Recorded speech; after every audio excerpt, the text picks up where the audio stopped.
Chapter 33. He slowed to a walk. As far as he could tell, nobody was chasing him.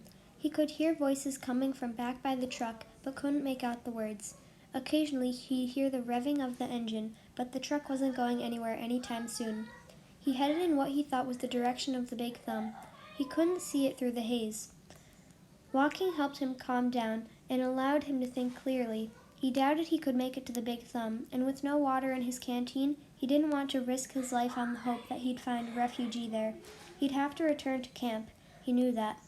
But he was in no hurry. It would be better to return later, after everyone had had a chance to calm down, and as long as he'd come this far, he might as well look for Zero. He decided he could walk as long as he could until he was too weak to go any farther, then he'd turn around and go back. He smiled as he realized that wouldn't quite work. He would only go halfway as far as he thought he could go, so that he'd still have the strength to return.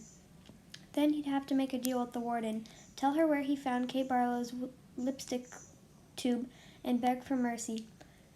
He was surprised by how far the holes extended. He couldn't even see the camp compound anymore, but he still kept passing holes.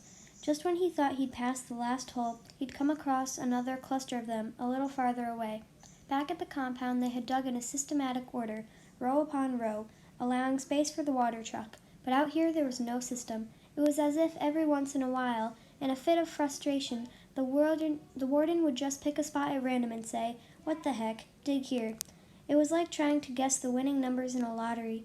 Stanley found himself looking down into each hole as he passed. He didn't admit to himself what he was looking for. After more than an hour had gone by, he thought he surely had seen the last hole. But then off to the left he saw another cluster of them. He didn't actually see the holes. He saw the mounds of dirt that surrounded them.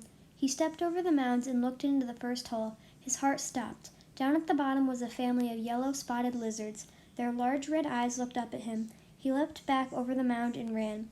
He didn't know if they were chasing after him. He thought he might have seen one leap out of the hole.